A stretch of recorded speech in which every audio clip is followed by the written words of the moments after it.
Hey! This is JJ and Alex. I made a name for myself, I told you I won't be denied. As you wrap up your day, it's time to get your fix of the teams you live for and the sports you love. This is JJ and Alex, presented by G2G Bars on 97.5, the KSL Sports Zone.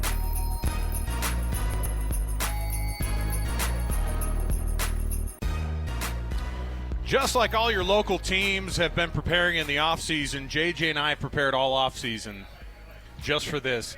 Our weight loss plan was basically built around just being able to eat today at Kenny J's. No doubt. 1,000%. Here we are. And it was so worth it. Oh, it's so good. So, listen, we're going to make a commitment to you. I promise we're not going to eat that much while we're actually speaking. That's going to be our commitment to you. So I can't promise that. Oh, here goes JJ with another my bite. gosh. All right, fine. We're trying out a brand new menu item. Potato skins. What's are great good. is, and Kenny knows the history of sports in the state of Utah. He's one of the best, and so he did. It's potato skins with two Z's, like the Utah Jazz, like the Buzz, like all the sport, like the Stars, all the sports teams that have gone before here, and these are a brand new menu item. They're phenomenal. They're fried potato skins covered in bacon, cheese, sour cream. That smoky flavor is all over it, too. Oh, some diced white onion. Okay. Oh, yeah. Hey, well done. I'm just going to say it right off the bat. It's our college football roundtable. Welcome to the program. It's bigger and better than it's ever been, and I'll tell you, at Kenny J's, it makes it even more fun for us because we're going to be having some amazing food. And they just rolled out to us something that we didn't know was going to happen, and we're so glad that it's happening because it's going to benefit our listeners out here. If you come into Kenny J's today, here at the District, just across from where the Megaplex Theater is, right here at the District in South Jordan, you come in and you mention the zone, you're going to get yourself a free banana pudding. You heard right? You heard right? Wait, can I say free on the radio? I can't remember what our, like, the rules, and it's legitimately free. There's nothing attached to it. I just dipped a Biscoff cookie into the pudding. Okay. And it's about to go into my belly. But see, again, this is what's great about this is no utensils required. You have the Biscoff cookie to do the scooping for you. And so free banana pudding for any of our zone listeners who come in and say, hey, the zone, just yell it at us. Our college football roundtable is going to go like this.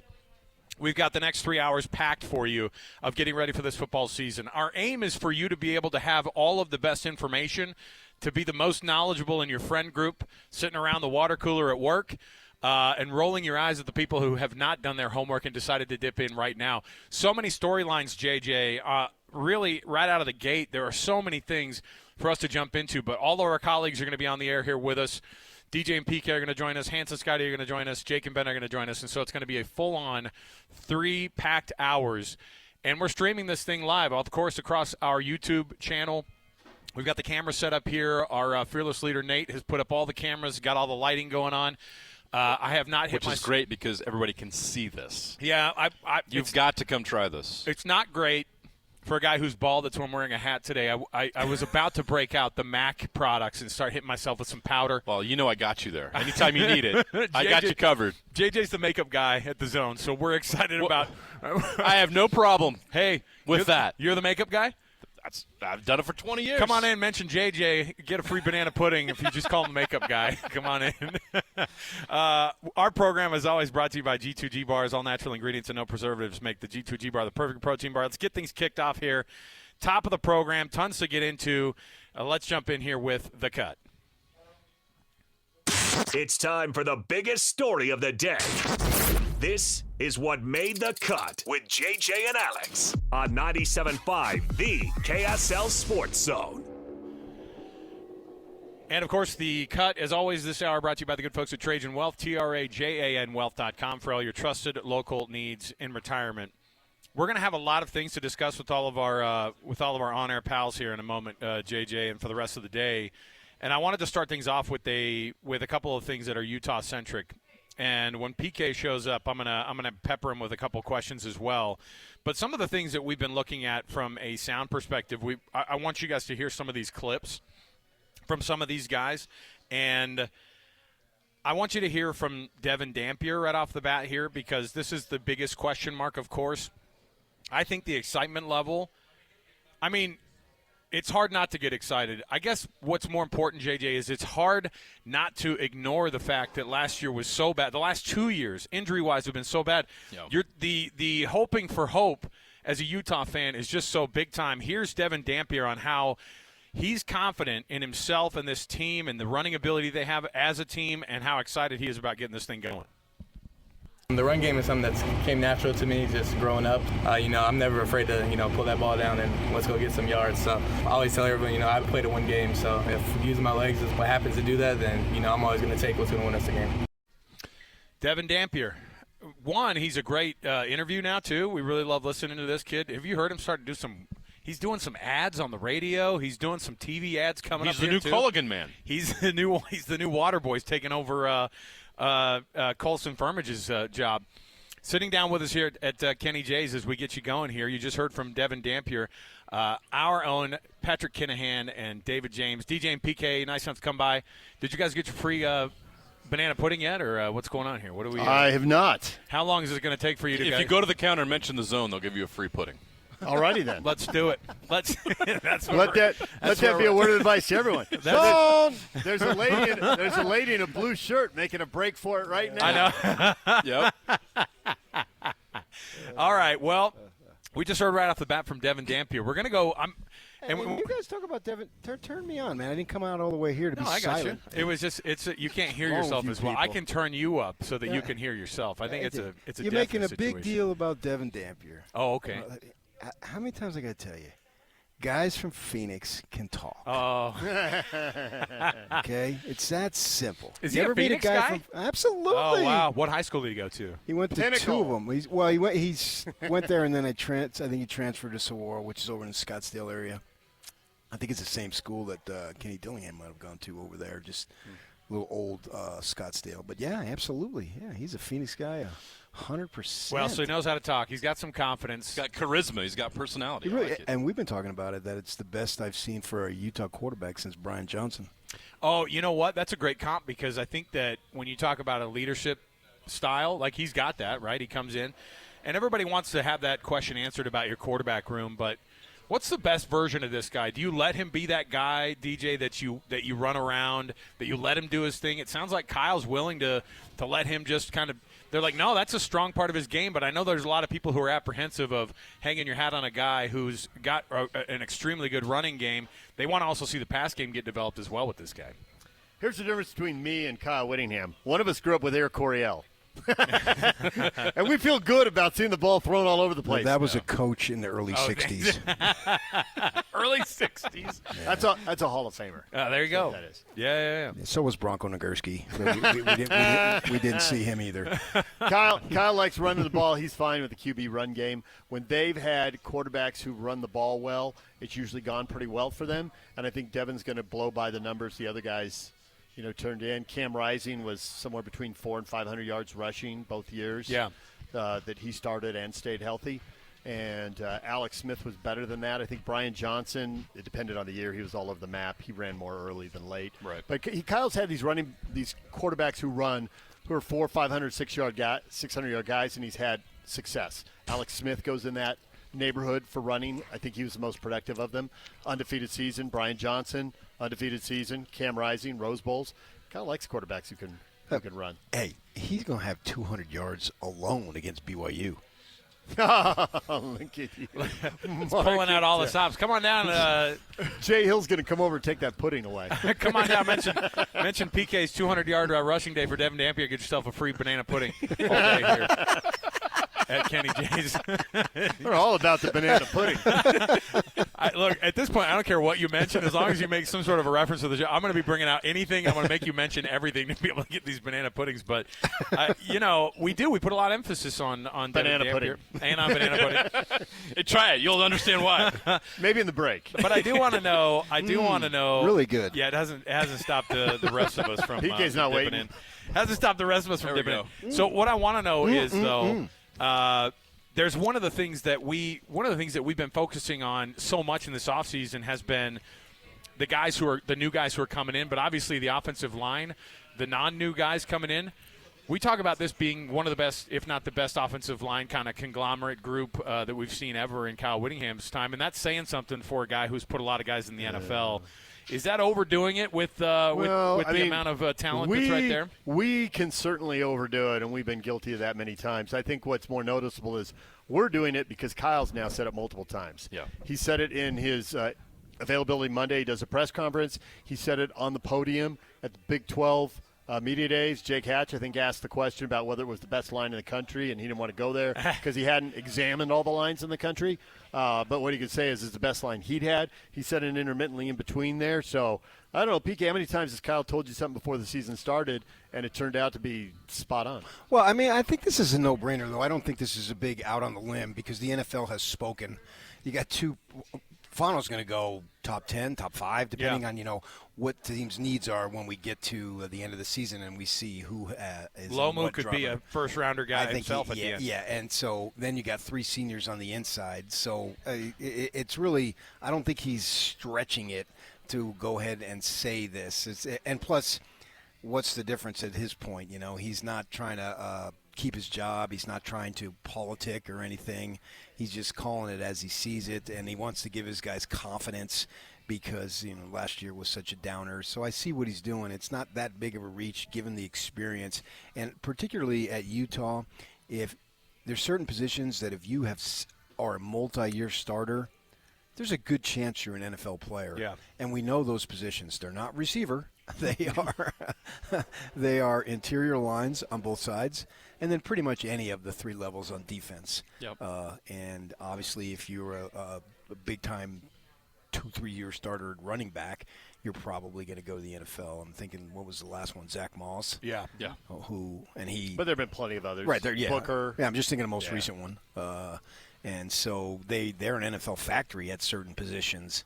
And offensive line is one of them. I mean, we would need a program to list all the guys that he's put into the NFL at that position. So I don't think it's a big reach that he says this. Now you have to go out and have that production. The running back's got to hit the holes, and all sorts of stuff has to happen. So what gives you guys confidence that this offense that was 4th in the nation last year in New Mexico is going to translate to the Power 4 level? Well, there are no guarantees, I'll say that, but I think the reason to be optimistic is that we have seen a lot of players translate from the FCS level and from the Group of 5 level to Power. Yeah. Scattaboo's the most recent one. I have a Scattaboo chat. The most recent draft, Cam Ward's the number 1 Cam pick. Ward, right. So he and went look to what 3 Jay Hill's schools. done bringing the Weber guys to BYU. And Jack Kelly's the best example right now, Eddie but there's Heckard, others. Right, yeah, there's plenty of others. And I think that if you start looking into guys, Iowa State lost 2 receivers to the NFL. They hit the transfer portal. Now I'm trying to remember if it was Iowa State or K-State, but one of them had a receiver at a big game, and he was a MAC guy last year. I think he was at Ball State. Well, one of the receivers in that game, and I'm blanking on which one it was. And it happens all the time. There's a MAC guy, or no, it was like somebody in the Big 12 is hanging their hat on this receiver out of Lindenwood, and they're like, he's 6'5", he's 230, and you're like, it's Lindenwood. Is that? They don't recruit high schools anymore. They're recruiting other colleges. It's Texas Tech, and Lindenwood is where, in Kansas or something like that. And I think that they were Missouri.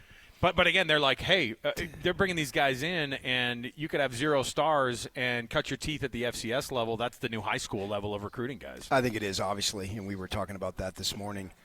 You can hear us if you want from 6 to 10. We've been doing it for a few years now. Tonight it's 10 p.m., by the way. To JJ's point, can it recreate what it did at New Mexico? No. But does it need to be successful? No. Right. It needs – Kyle's offenses historically, are they good enough? Because the other side's going to be okay. And you even look at last year, they had nothing going. A first down was cause for celebration and fireworks, right? And the defense still played pretty well. You look at the scores, they were within a score or maybe 10 points of winning just about all those games in that 7-game losing streak.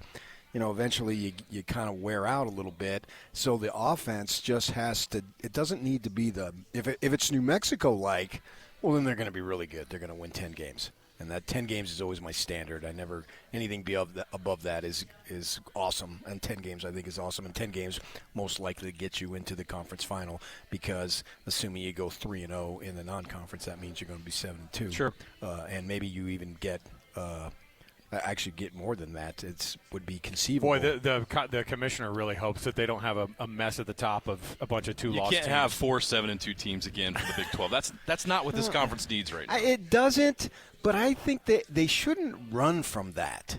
They need to. Yeah, you want the 8-1s facing off, or 9-0 and 8-1. That's the dream scenario. But I also think that there's something to be said for good, even better, great competition a lot. I can't say every week because you never know what's going to happen. And so maybe they need to play that up a little bit more. Hey, we don't have a Purdue. We don't have a fill in the blank. We don't have a UCLA. Like some of these teams, we don't have a Rutgers. Some of these teams that suck at the bottom of the Big Ten, right? Maybe they need to point, and not literally at the bottom. I mean, sort of like almost in the middle down. So the strength of the conference, he needs to politic more if it comes to that. Obviously, you want the 8-1, 9-0s to get in there. That would be great. Have 2 top 10 teams ranked because the most likely they'll both get in. But if you don't, politic. It was 1 year. Remember Mac Brown was just politicking like nobody's business. You thought he could have been a politician for he probably will be. One of the spots when he was at Texas. He'll be the next Cal was Tuberville. up there, and Cal didn't get in because Mac Brown was just politicking like crazy, and Cal got stuck in the Holiday Bowl, which we used to think as a reward, and then they came out totally flat because they didn't want to be there, that type of thing. We've seen that in rows. So if it comes to that, JJ, go ahead and talk about how deep we are. I mean, you have to spin it positive, and I think that's a legitimate, if it comes to that, recognizing that you don't want it to come to that. You know, it was interesting. You pulled out of Wayshawn Parker the answer about the 1,000-yard rushing season, and then you brought it up to Kyle again. Like, hey, he says he's going to get that 1,000-yard rushing season. I like this running back room. Is there room for we had this discussion about how it doesn't happen very often, but it does actually happen. 1,000-yard rusher at the quarterback spot, 1,000-yard rusher in the backfield.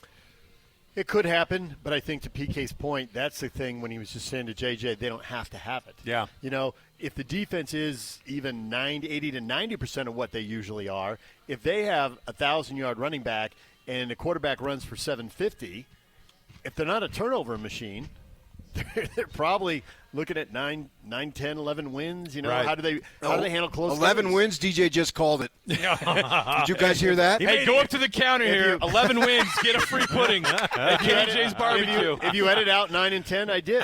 Well, that's easy to do. Hey, Clearly, listen, you do we it got on a regular basis. We got some talented producers back at the station. They'll figure it out. I did have a conversation. You know, the media is not allowed in, but they allow former players in. And given these 2 coaching staffs and when the guys played, you can imagine how many former players know somebody at these schools. And one person did say that the U is who you think they are, except maybe that the Tanavasa loss. What do they have behind him? Are they as good at the D-line as they've been? Can you count on it? He says maybe they'll be that, but until they see a game. And he said, because he's been to both schools, he said, Tanavasa, this is awesome. Wow. Whoever gets him, and it turns out BYU gets him, right? Whoever gets him, like Tanavasa, like that guy, like that guy's a big Tanavasa fan. And so do the Utes have that? His take, I thought that was interesting. He told me, he said the vibe when you go there, because it's practice, it's not games, and so he's careful not to get too positive or negative based on practice. He said the thing you sense is Kalani's got the aloha spirit going to BYU, and it does feel like everyone's goodbye or hello? Really, excellent question. And it feels like everyone's pulling one direction. There's real. This is a team like if they get going, they're going to talk about the chemistry. He just says you just know what the October interviews are going to sound like when talking to me. You guys, go talk to him. He says at Utah they don't have that. What you sense there is real competition. That they got a lot of new guys, and everybody's got to earn their spot, and everybody's competing, with Kyle's personality. That's actually a great environment, though. I mean, like it could be, yeah. The guys who are trying to impress that guy. I mean, Kyle Whittingham is is a figure. I mean, I love that people ask him, what's the identity of this football team this year? And I'm like, it's the way it is freaking every year. Yeah, I know, right? It's the exact same thing every year. And by the way, he's asking these guys to do his way, not the other way around, right? Or the Utah way, which is why people like Devin Dampier, because he goes, I'm buying in 100% on what Kyle Whittingham does, and that's why they like him so much. I think we all expect Utah to bounce back in some way, shape, or form, right? They're not going to go 5-7 with the I don't think talent so. they I've been have. saying that they're not. This isn't a bounce back because they never went away. Right. They just had some injuries and it caught them short. Exactly. But I don't. I expect them minimum 8, 9, 10. I hardly ever pick a team to go 11, but I get your point, DJ. And I wouldn't be shocked because this is a program that's in a good spot. And I realized last year got south in a hurry, but so what? I feel like all these predictions require like a 2-game swing because not only are there things that we don't know about both the local teams, there's a bunch of stuff that we don't know about their opponents either. So are they going to be able to make a play? You know, the example last season, PK always loves this example, is it the SMU game? Why were they still alternating quarterbacks when it was clear to some, radio dude from Utah which quarterback was a better one? But a former newspaper guy is the way I like to look at it. How about a multimedia esteemed journalist? How about a multimedia legend? There, would you go for that? Okay, I'm comfortable with that. A multimedia legend is up in the press box with no knowledge as SMU, but he doesn't feel loyalty to a guy. He doesn't feel like he has to give a guy another shot. He's like, well, that's clearly the better guy. Yeah.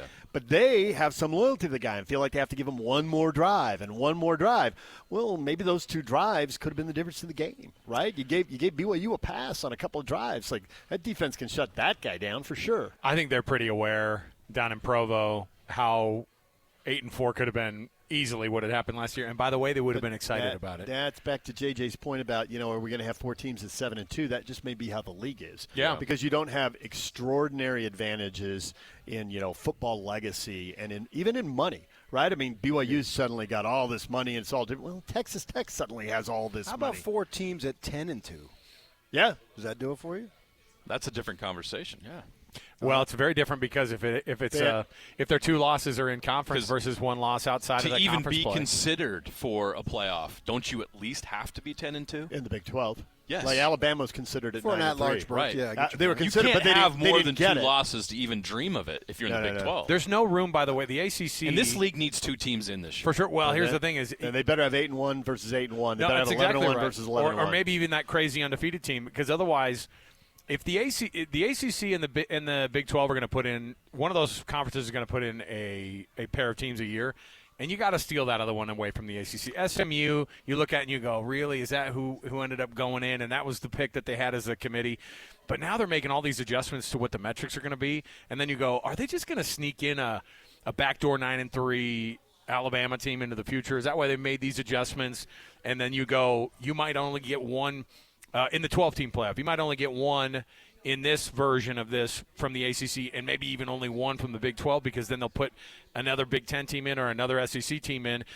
In the 5+11 model that they're going to end up going to, everyone's worried that this is going to end up being a 4 teams from both of those 2 big conferences, and then you got to fight over, all the rest. And and they're happy with you guys having a half or a third of how many picks that they get. Man, I don't see it. I think there'll be an outroar. I know it sounds good. An outroar?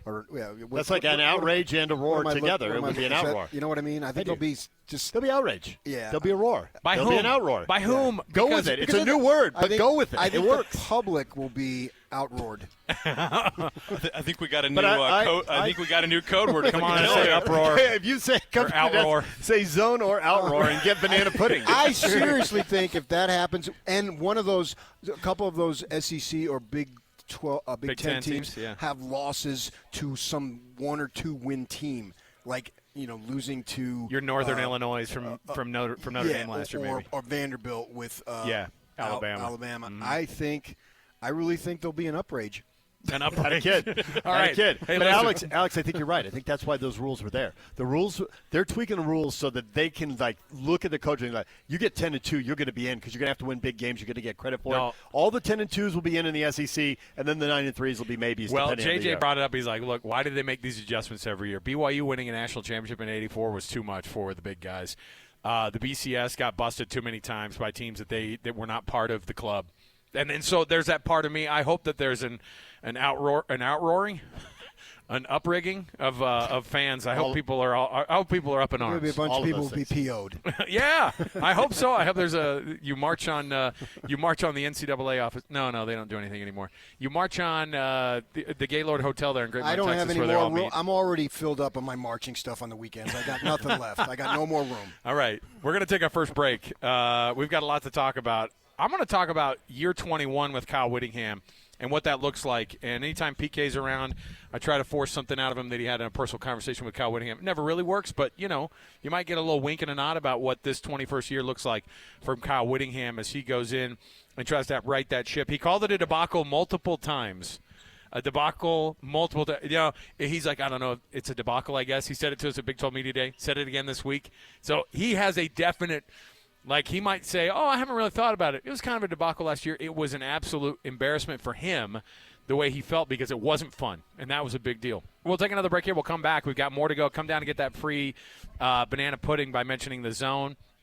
Throw a rib or two on there. Get a slice of the brisket or two, and let's get that thing going and come try it out. It's at the District here in South Jordan. If you know where the Megaplex is, just across from that roundabout, it's a big piece of that roundabout right here in front of the movie theater, in front of Megaplex. So come down. You'll see our flags out here in front. We're going to be going all day long here. It's our College Football Roundtable brought to you by Kenny J's. Let's keep this thing rolling here. More to go. 97.5, the KSL Sports Zone. Nobody gets you ready for Utah football more than the KSL Sports Zone. Ready? It's a trip to the Rose Bowl for the Utes as they open the season this Saturday at UCLA. Your home for the best coverage of Utah football is right here on 97.5, the KSL Sports Zone. You're locked on to JJ and Alex, presented by G2G Bars on 97.5, the KSL Sports Zone.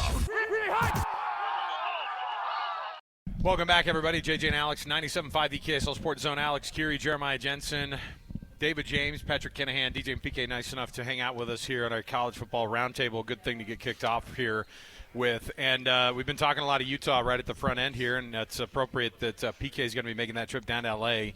this weekend for that Utah and UCLA game. And it's been interesting to kind of watch the back and forth while everybody else is playing, your FCS programs, your Portland States and your directional state universities and fill-in-the-blank colleges. Fine.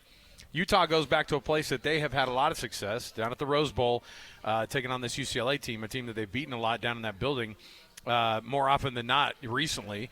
And I'm interested. It's an intriguing quarterback matchup with Nico figuring it out, taking a pay cut to go to UCLA because he loves UCLA so much. I'm sure. That's how it worked out for him. And then Devin Dampier, obviously Utah's quarterback. It's going to be talked about all weekend long, and everybody's going to be wondering about this one. But I've got to play something from Kyle Whittingham here right off the bat because I'm going to ask about his tenure, and of course it's as he's going into year 21 as the head coach. We talked about it, JJ, last week. He's the 5th winningest active FBS coach. Bronco Mendenhall happens to be the 6th active winningest FBS coach, and so it's crazy to think that because I think we look at Broncos being pretty young, but they started the same exact time, the head coaching gigs, right? Yeah, and then Bronco took a year off or 2 years? I don't know if it was 2 maybe. Yeah, it was 2 years. It was right there. And they're such best of friends too. That's what's cool. Yeah. No way, Bronco. I love a kidney. That's DJ's response of when I'm sarcastic, in case you're wondering. He'll say, "No way, Bronco." No way, Bronco. I'm telling you, this is we're at Kenny J's, and they just rolled out. I'm glad they did it. You know what? I'm glad they did it at the beginning of the break. Talk about distractions. Oh, wow. I'm glad they did it at the beginning of the break. Boys, handle Hey, we got video here. Grab one of those plates real quick. Oh, actually, you know what? You should put Joey. We should put these plates right here too. We got cameras here. We got to show this off. We got it. I mean, there's no reason we can't. Oh my gosh! This is pretty. Is this going to be as good as the banana pudding? Because I told you I was sampling the last break. What do You guys do not eating? get this free with the Zone. This tray's mine. So what do you guys have? Yeah, right. Look, you guys could have. I got snagged one of sausage those. down there? Stop. I shouldn't have done this. Yeah, now we're handing out plates. Put some sausage. I'll tell you what. You know what, Stone? This is your fault. This is your gear that you got to babysit. Oh, man. So you're the one handing out all the food. Let the games begin. Right. This is not Stone's fault. This is one of Stone's greatest career successes. Way to go. There'll be a little something extra in your Christmas check, There Stone. you go. I've got to get through a freaking radio show here. Oh, you're the man, Stone. All right, here's what we got. Put it right in front of the camera. Now my head will be popping in front of the camera. I'm going to look what this. I'm going to see what this meat Just plate be looks whatever like you on, are. Be long. Yeah. I've got a couple questions here. I'm going to play a 9-minute Kyle Whittingham press conference right here. Now, going into year 21, and what version of Kyle Whittingham we're going to get this year is the same guy that I think. But I think that you've seen, and you correct me if I'm wrong, you guys, but after he made mention of, I probably won't be around for that. I'm not going to be here at that game, that Miami-Utah game in Las Vegas. Everyone freaked out. It was meltdown city, and then people put a clock on, and they're like, all right, when does this thing run out? When's he going to be done? When does he want to be done? And he's backed way off of that conversation now. He's gone straight to, look, I'm having fun here. Last year wasn't fun. It was a debacle. If they're having fun, is there any reason to believe that he wouldn't just keep this thing going until he's not having fun anymore? Or at some point he's going to do the thing where he's going to step away and let Morgan Scally take over. But what version are we getting of this Kyle Whittingham year 21, and what has he learned even just last year in his 20th year that's gotten him to this point? Don't get your quarterback hurt in the second game. Don't have your quarterback run. Oops. Anyway, this quarterback will be Devin running Dampier. in the second game. But he's way faster. Okay. That's a good point. No, I think with Kyle, and I may have discussed it a time or two, that it is a situation where when time is running out, whatever you love harder, because you're not going to be doing it that much longer. Whatever it is. And we've had it in personal relationships. My dog, I wanted to hold him like 24/7 when I knew that time was really short, and you value it way more. And I think that's where we are with him. He could go another year or two, or this could be it. He'll have to make that decision. But as far as him being able to give the effort that he needs to give and what it means to him, it means more than ever right now. Because he's going to go down. He's already the winningest coach in Utah football history, right? So there's going to be some form of legacy. I don't know if it's a statue or what. And so many guys, he's not really of that age yet, but guys or a little older than him who continue, it always seems to go south. And he is determined that that's not going to happen.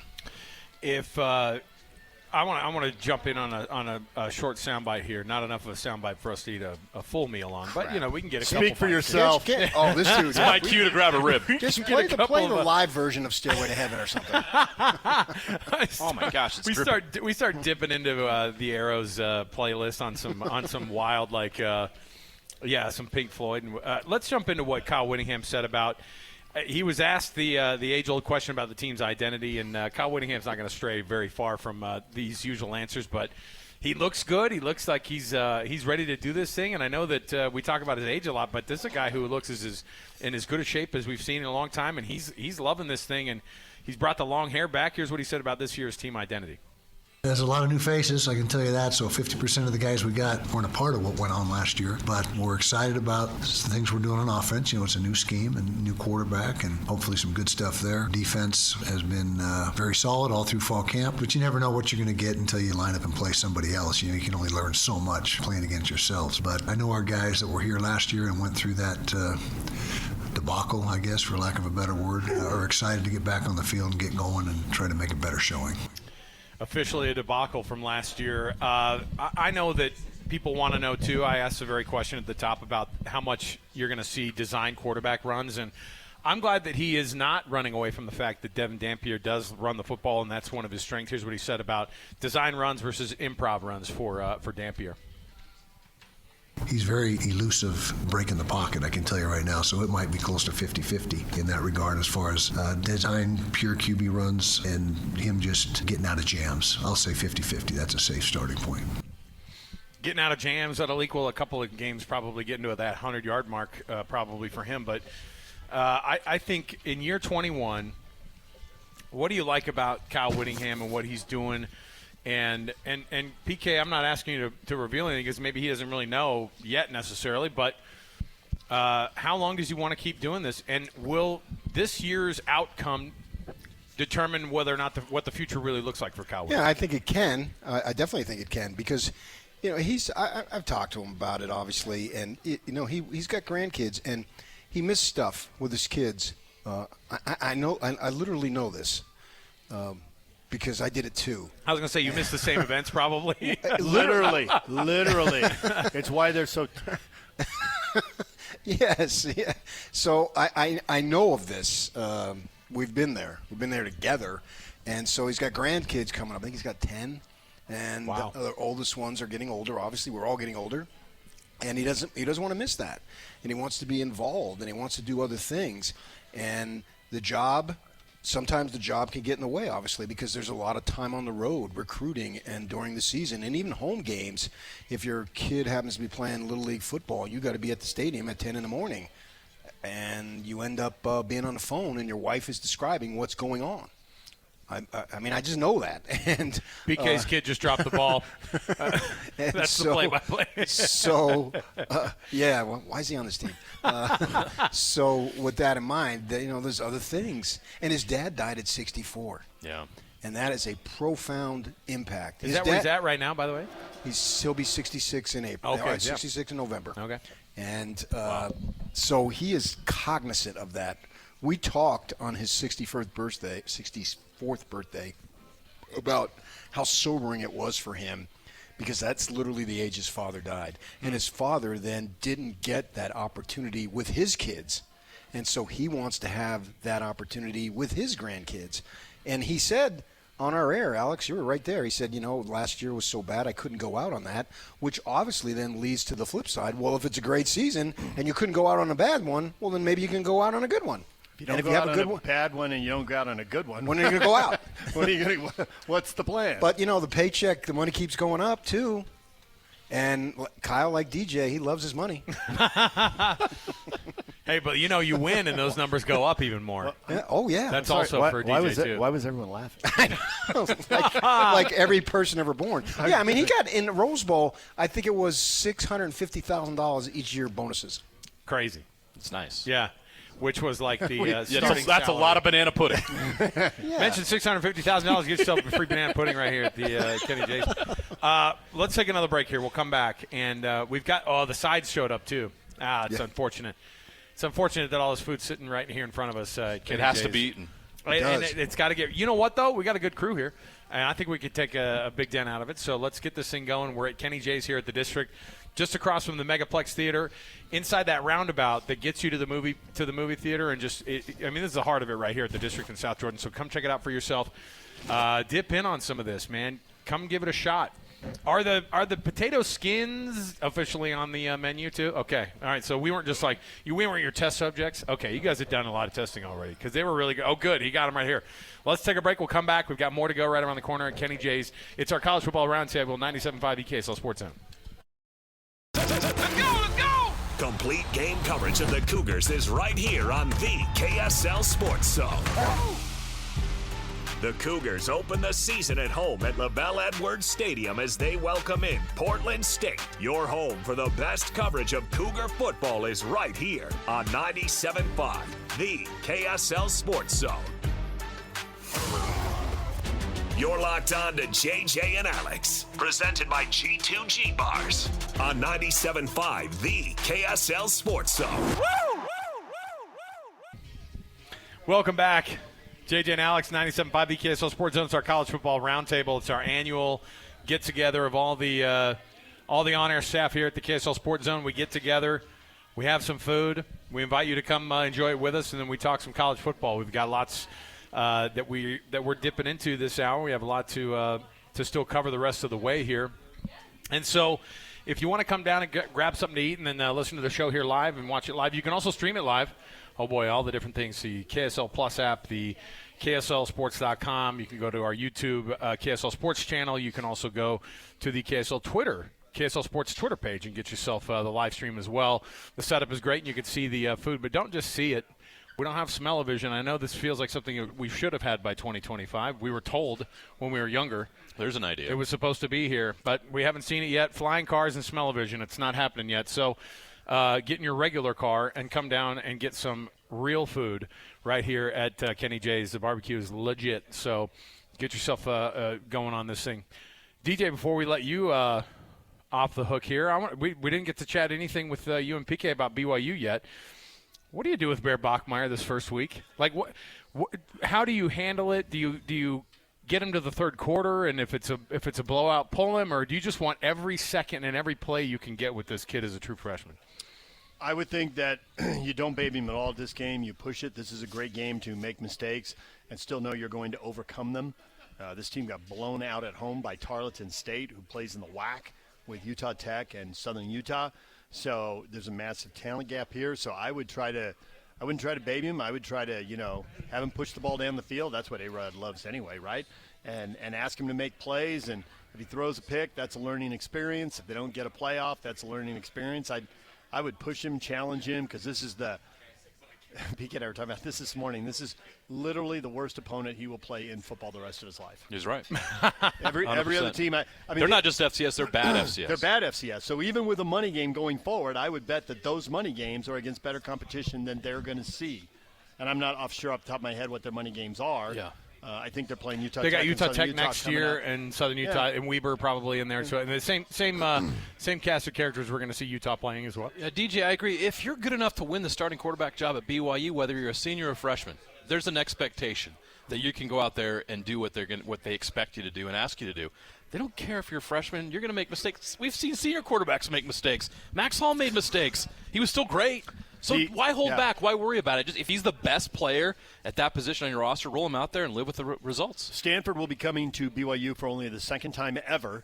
The last time they came was the famous win by 9, not by 2. Yes. If you're in a close game against an ACC school, even if it's a bad Stanford team, it's going to be near the bottom of the ACC, and obviously they've already lost at Hawaii. You got to win that game, so you got to play that game to win that game, and maybe you can't push him in that game the same way. But in week 1, push him, make him do the difficult things. I was talking to Mitch Harper about this yesterday. We did our Big 12 show last night, and he talked with Hank Bachmeier. He called up Hank and was asking him about, what he thought. And he said, and he goes, look, I'm just going to ask BYU fans to just be patient because things do not – I love it. See? It's his brother. I agree with Hank. I just don't think it's realistic. I know. That was a laugh because fans are unreasonable. No one's gonna be patient. But that's what I'm saying. Been patient with it. When's the last BYU quarterback who received patience? Not one. Robbie Bosco had the best line, and you don't remember, when you do as many interviews over as many years, right? But I will never forget him coming on the radio, and I think Federick was the quarterback. I'm pretty sure, and he was getting booed. And there was something happened, and they were ahead, but he threw a pick or something, and they're booing, but they're winning. And there were some players on the sideline, Federick included, and there was some, I don't remember the details, but some conversation. I don't know if Federick was listening or if teammates were talking or if Federick was. But Bosco shut the whole thing down with, they booed me. We were undefeated. Yeah. You came here. That's what you signed up for. Yeah. So, and then now, on the next series, here's what we're going to do. Just you don't have time for this. Yep. Yeah, people are going to be critical. If the undefeated guy gets booed, then everybody gets booed. Yep. Next, what are we doing on this next series? Where are we attacking? All right, so there you go. That's the right attitude. So Bear Bachmeier, grow up, kid. You're going to get booed, all right? You're going to get booed this weekend, maybe. Probably not this weekend. No. But it is. It's interesting to see what the expectations are going to be. Well, you say that, but the last time Portland State came to town, I think BYU fans booed. Well, I wish we had time to get to that. Because that 2017 year was – that was a barometer. That told us something about that team. We should have been paying attention. And arguably one of the 4 worst games – home games in BYU history. I agree. One was in the modern history. Since one was later that year against UMass when they lost at homecoming. I was thinking about that one. Yeah. Oh my gosh. Oh my goodness. Come down to Kenny J's. Come check it out. We're at the District, right across from the Megaplex Theater, right in that same roundabout. You'll see all the flags up and everything. Our college football roundtable continues. Jake Scott's going to jump in and join us as well. Stay here, 97.5 KSL Sports Zone. It's another battle for the Aggies, and the KSL Sports Zone has it covered. It's a season-opening home game for the Aggies as they welcome UTEP to Maverick Stadium. Your home for all the play-by-play coverage of Aggie football is right here on 97.5, the KSL Sports Zone. You're locked on to JJ and Alex, presented by G2G Bars on 97.5, the KSL Sports Zone. Welcome back. It's JJ and Alex, 97.5 the KSL Sports Zone. More importantly, it is your college football roundtable. Thanks for being with us on the program. Might have been some. Look, it happens when you put on DJ's headphones. This happened when I used to put on Greg Wrubell's headphones. If you went on after Greg Wrubell or after DJ, it's going to be hot in your ears, Jake Scott. You already know this. You already know this. I just had Alex almost just blew my head clean off my body right there.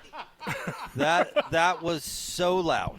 That was I've seen a lot of rock concerts. You know, I like that. That was something. Hey, between the hey eyes guys, there, yeah. I'm here. I'm awake. Woo. I love it, man. Thanks for being here. Thanks for coming down. Happy to. You got some food. I'm glad. That was our gift to you for coming down. I wanted to try some before we hit the air, so I know what you were talking well, about. Full. If you wanted to go full PK, you could just eat the entire time while we're going. PK had the ribs and everything right in front of us. Right Brisket. while we were doing mid-segment, which you know what? And he did. You couldn't even tell. That guy's a master. He eats during the show, doesn't he? He has to eat during the show. That's a pro.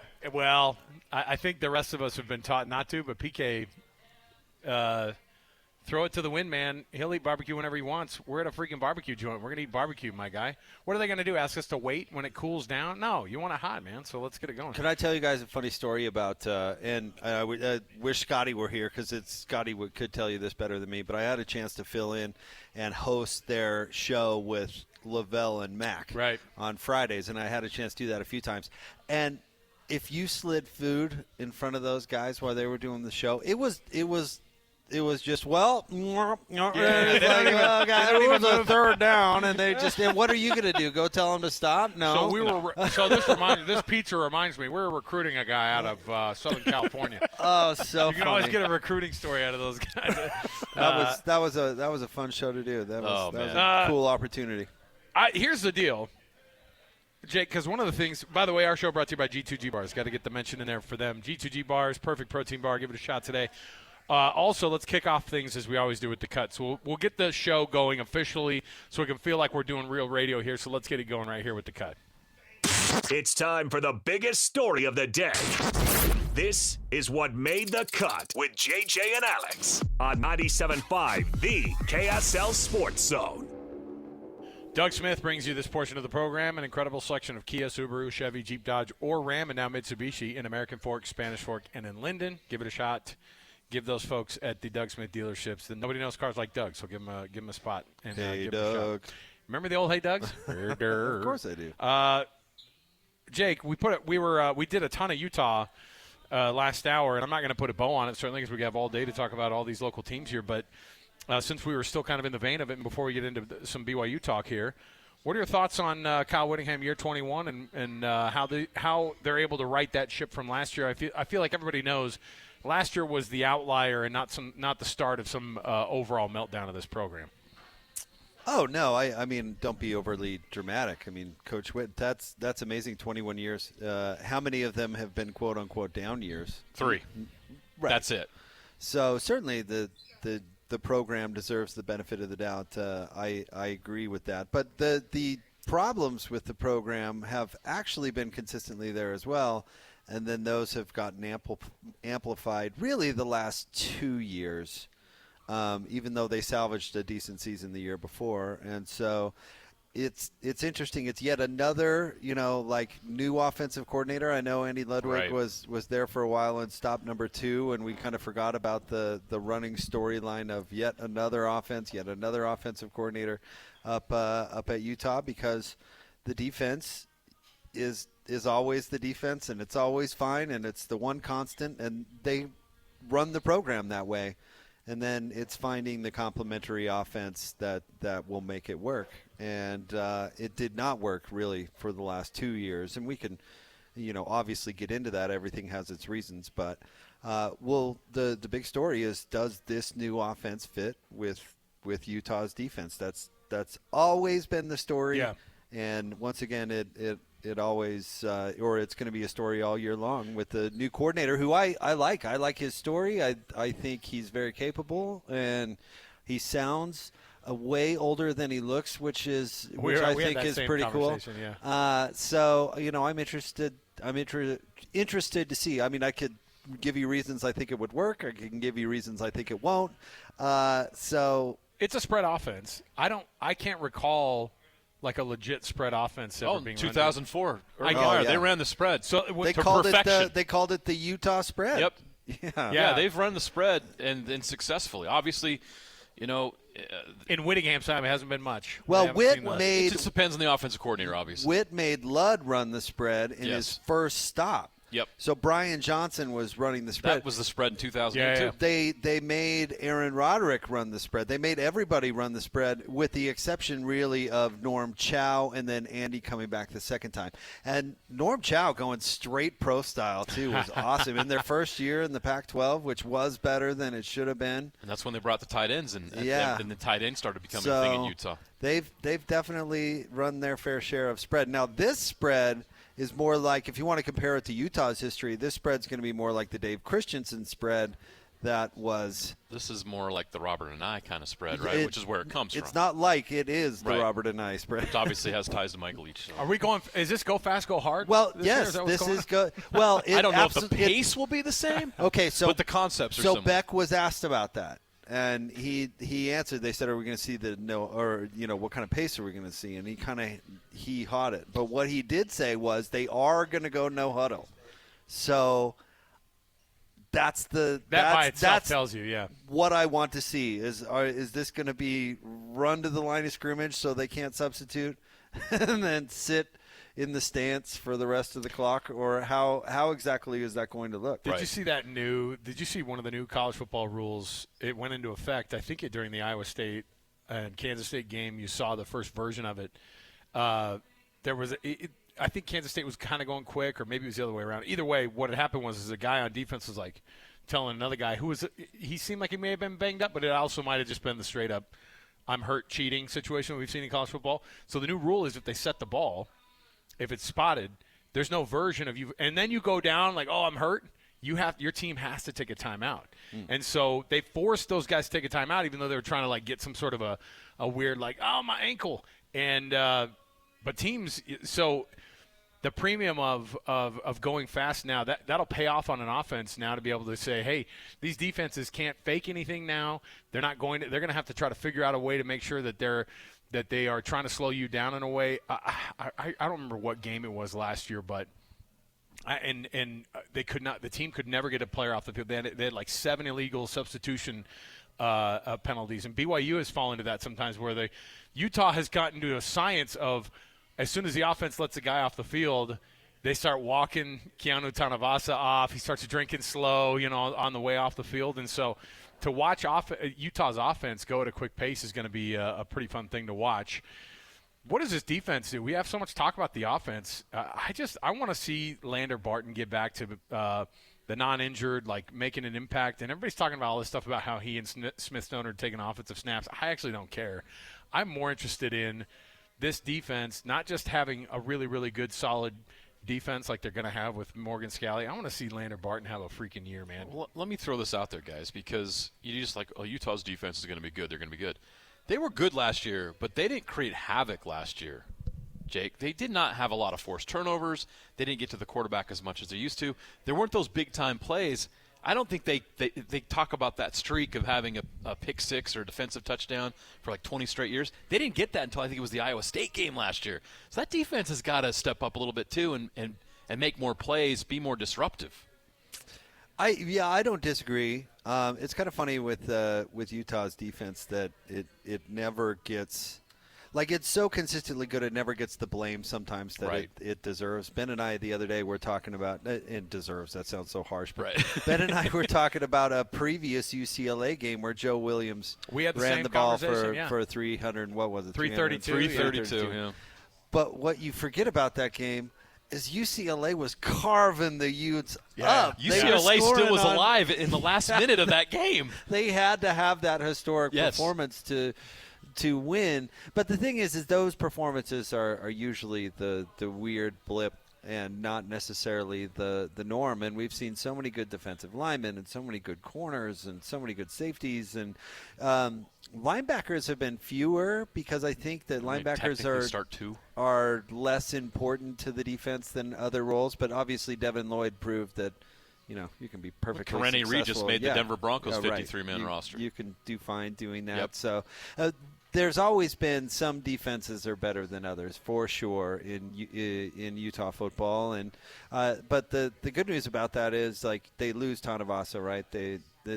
If you've covered Utah long enough, which I know both you guys have, and Jeremiah, you and I go way back to sitting on top of the BYU press conference for the Utah BYU game what one was that? Do you remember that when they cast this onto the onto the press conference? Yes.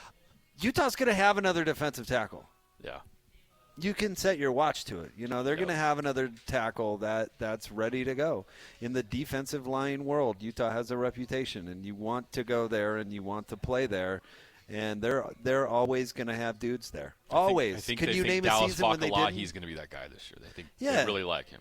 And, corners, honestly, corners get less headlines than probably the D-line do, but the corners are the same way. Going all the way back to, remember Arnold Parker? Yeah.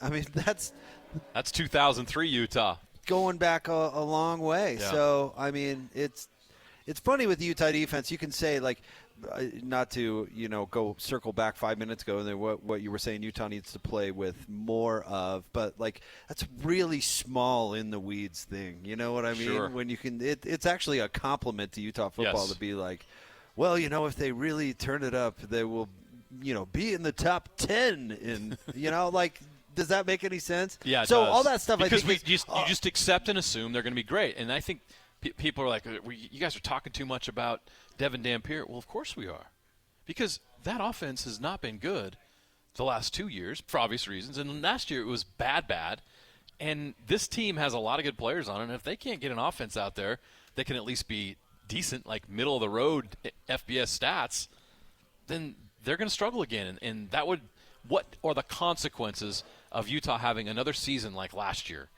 They were bottom third last year, by the way. Utah was in the turnover margin. They were actually in the negative, which is a wild thing. And when is that ever No, I know. case at Utah? That's the thing. So it was one thing to have your defense, even if they did cause a bunch of turnovers, it didn't matter because the offense was turning it right back over again at a clip that was actually more than you were forcing those turnovers. So that's one of the keys too to going 5-7 and weirdly having that 7-game losing streak in the middle of the season. Listen, the problem with being on Utah's offense, or you could say quarterback sometimes, or coordinator sometimes, or whatever, it's like being LeBron James's teammate. It's always your fault. Right. It's always I don't know. You guys maybe had this discussion. Poor Isaac Wilson. I just felt bad for the guy last year. It was a bad situation. Every for the rest of Utah football eternity, that year will stand out as the year. Oh, do you remember Isaac Wilson? God, that guy sucked. That first year of the Big 12. Oh, what a disaster. And he's going down in history as that is his fault. And the thing is the narrative isn't necessarily wrong. I mean, but I feel bad for he's not out there trying to lose. That's what he was supposed to do and prepare to do year one as a true freshman. There were a lot of there's a lot of situations where this guy could have walked into, and there's going to be some damage repair for decades on this kid's psyche, probably based off of what happened last year. So I'm hoping he can figure it out and turn it around. But I don't know, when you have a quarterback, I mean, that's what I love about these first weeks of the season. And it's really not even just this weekend, although we get to see the first glimpse of it. Nobody – I mean, I say nobody. Devin Dampier's not even going to be the most talked about quarterback this weekend in that matchup. Everybody's going to look and see, hey, what this guy at Tennessee – what did nationally, you're correct. Nobody's going to be talking about Devin Dampier. They're totally talking about Nico. You're right. Of course, because that storyline – people were looking at it and be like, man, this was an NIL bust for Tennessee. He comes to UCLA. Deshaun Foster's I think on the hot seat, even if people say that he's not. No. I don't care where you are. If you're going to lose games at the clip that they have at UCLA, and even when you bring in a bunch of guys to try to help you out, it's a bad deal. So they've got a lot to prove, and so I think Devin Dampier, whatever's going to happen this weekend with this Utah offense and the new version of Go Fast, Go Hard 2025 at Utah, just like you planned it. A Robert and I offense is going to be run at Utah in 2025. I think we had that. Called by a BYU quarterback. And a Kyle Whittingham defense called by a former Utah football player in Provo. Oh, boy. Well, what a world. Hey, look, you're going to love whoever gives you that paycheck, man. I'm telling you. More to go around the corner, 97.5, the KSL Sports Zone. Let's go! Complete game coverage of the Cougars is right here on the KSL Sports Zone. The Cougars open the season at home at LaBelle Edwards Stadium as they welcome in Portland State. Your home for the best coverage of Cougar football is right here on 97.5, the KSL Sports Zone. You're locked on to JJ and Alex, presented by G2G Bars on 97.5, the KSL Sports Zone.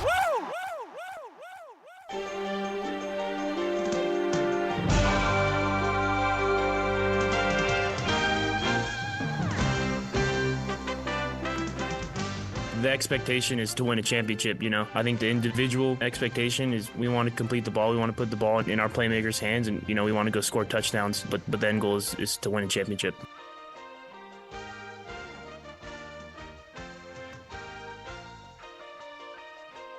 All right, welcome back. JJ and Alex, 97.5 the KSL Sports Zone. Our college football roundtable is now underway. Actually, we're already 90 minutes in. I said it's now underway. We are well into a couple of giant meat plates here at Kenny J's. They put out for like our entire crew, plus all the people that are coming by and saying hello. And I need a nap. I told you the meat. I feel like I just took a NyQuil. No, the meat sweats are real. You had too much turkey then. The meat sweats are real. Yeah, Costanza, come on with the tryptophan. What is it?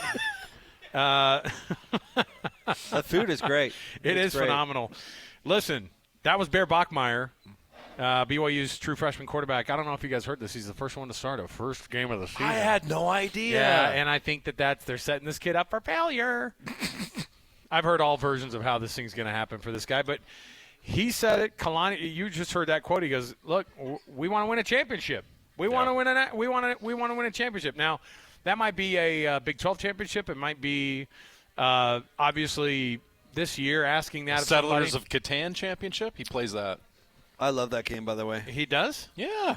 We could get it. You know what? Our college football roundtable, we should just have a game of Settlers. Isn't it the most BYU thing ever to have a quarterback that wears number 47 and plays Settlers of Catan? I bet that there's a whole club at BYU, and I'm saying that with all the love I can, but I guarantee there's probably multiple, to be honest. And they've won the national championship. They probably won the national championship. Everyone talks about 1984. What about that 2019? Why are we not talking more about Catan? the Settlers of Catan national championship at BYU? Now, the question, are you guys talking about Knights and Cities or Seafarers? Because that's just way different. Okay. Now you've lost me. I'm not a Settlers of Catan guy. Sorry. Listen, I'll hit up. Which one's your preferred method? Oh, here? I like Seafarers. Oh, I knew it's a great game. You guys should. My kids have had friends over that have played it, and it just seems like it's a long process. I like the Bear more after I heard that. I think my ADD has gotten worse I'm sure of it, actually. But I will say this. Before I go totally at my BYU friends about it, I will say for years when we lived up off of Foothill for 12 years, and I'd commute into work, I would go by that park where the tennis court is, where South Temple and 13th East meets right there. There's a little park right there in the corner. And they had a Utah club of Quidditch that would practice on Saturdays. And I was like, you know what? Good. BYU people right now are hitting each other with fake swords on campus. But the Utah guys are playing Quidditch up here, so you can't give me that much guff about it. Come on. Fair enough. Come on, Hufflepuff. I like the nerd balance going on between BYU and Utah. I do. Bear Bachmeier, though. Bear Bachmeier, winning that job, what did he really have to do? Did he have to just be a little bit better than a couple of guys who maybe were not up to snuff, or was it really that he showed out so much more, you think, that the talent level was such that they go, we have no other choice. This guy was definitely the guy. So I came up with this analogy on my show. You guys can tell me if you like it. Have you ever gone to the store? I do all the grocery shopping for my family. That's nice of you. It's kind of a long story why, but I do the grocery shopping. And we like avocados in our house. And have you ever gotten to the store and you are trying to choose an avocado for a given circumstance? Yes. Like maybe you need to use it today, or maybe you need to use it, down the line or whatever, And have you gotten there and let's say you need to use it today, and you get to the store and you get to the spot where you've got avocados and rock hard Every Can't single buy one of it. them. Just boulders. Yep, You can't know buy what I 'em. mean? Or the other way around, if you show up, and this one seems to happen to me a lot, and that's like, I don't necessarily need to do it today, but it's my weekly run, and there's only 2 avocados left. And those things are basically guacamole already. And you're picking between, like, which one's going to make the car ride home. Yeah. Let alone survive until tomorrow.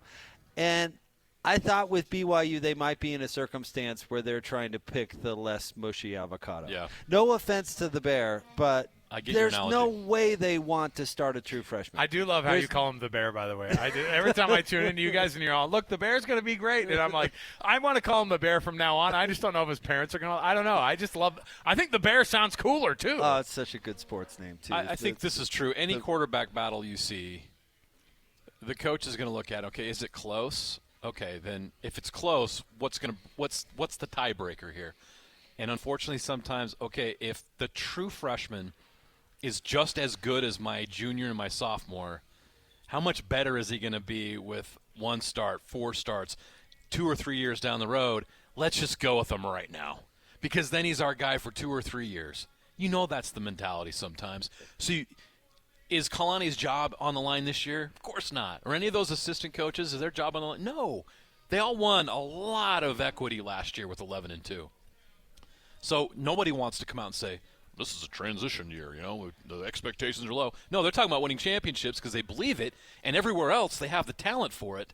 What they're hoping is we're going to go with this true freshman quarterback because we believe he's just as good or even better than the other guys, but he's going to get better and better faster. His ceiling is higher than the other 2 guys, so let's just go with him right now. Let's tell him how great he is right now, build him up, give him as much confidence as he possibly can. We're playing Portland State out of the gate. We're playing Stanford, who stinks the next game. You're going to go on the road to East Carolina, which if you're going to go on the road and you're not playing a Power 4, like this is a schedule that fits nicely for a true freshman quarterback getting his feet wet and figuring some things out. Although they lost last time in Greenville. Oh, yes, they did. did. That was that magical 2017 And then Bronco hired the coach when he went to UVA. That's right. Yeah, That's right. He did. Oh, Greenville, North Carolina. Had an old roommate that went there for grad school. Interesting place. Yeah, Pirates. No, I mean it's way different than Independence, right? Where they had to play as many good games as they could right out of the gate. It's a nice part about being in the conference. Yeah. If you're going with a young quarterback, is you can ease into it.